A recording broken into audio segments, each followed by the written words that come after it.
বাংলাদেশের উত্তর পূর্বে অবস্থিত এক অনন্য জনপদ সিলেট বিভাগ। 4টি জেলা নিয়ে গঠিত এই অঞ্চল সিলেট, মৌলভীবাজার, হবিগঞ্জ ও সুনামগঞ্জ। প্রকৃতি, ঐতিহ্য আর সংস্কৃতির এক অপূর্ব মেলবন্ধন। সিলেট জেলা আধ্যাত্মিকতার ও প্রকৃতি সৌন্দর্যের প্রাণকেন্দ্র। সবুজ চা বাগানের সারি, মেঘালয়ের পাহাড় ছুঁয়ে বয়ে চলা ঝর্ণা আর আকাশ ছোঁয়া মেঘ সিলেট যেন প্রকৃতির হাতে আঁকা এক নিখুঁত ছবি।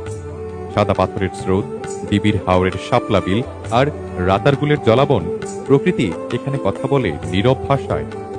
সিলেট জেলা আধ্যাত্মিকতার প্রাণকেন্দ্র হযরত শাহজালাল রহমতুল্লাহি আলাইহি ও হযরত শাহপরান রহমতুল্লাহি আলাইহির স্মৃতি বিজড়িত এই শহর শান্তি, সহনশীলতা ও পুণ্যভূমি হিসেবে ধরা হয়। মৌলভীবাজার, যা সবার কাছে চায়ের রাজধানী নামেই অধিক পরিচিত। মাইলের পর মাইল চা বাগান, লাউয়াছড়া জাতীয় উদ্যান আর খাসিয়া ও মণিপুরী জনগোষ্ঠীর বৈচিত্র্যময় সংস্কৃতি এই জেলাকে করেছে অনন্য। নৃত্য, পোশাক আর লোকজ ঐতিহ্যে এখানে ফুটে ওঠে সহাবস্থানের সৌন্দর্য। হবিগঞ্জ, পাহাড়, টিলা, হাওর, বন, হবিগঞ্জের পর্যটন। হবিগঞ্জ হল ইতিহাস আর সাহিত্যের মাটি। কবি ও চিন্তাবিদদের জন্মভূমি এই জেলা।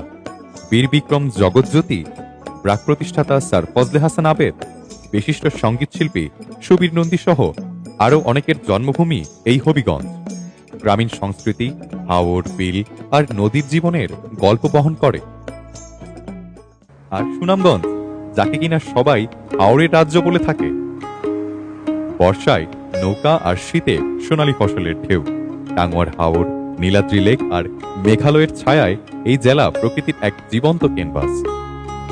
সিলেট বিভাগের 4টি জেলা, 4 রকম রূপ, কিন্তু একটি আত্মা। লোকসঙ্গীত, ভাটিয়ালি, পিঠাপুলি, স্বাদ করার স্বাদ, সব মিলিয়ে এখানকার জীবনধারা। সিলেট বিভাগ শুধু একটি ভৌগোলিক নাম নয়, এটি ইতিহাস, প্রকৃতি ও মানুষের ভালোবাসায় গড়া এক অনুভূতি।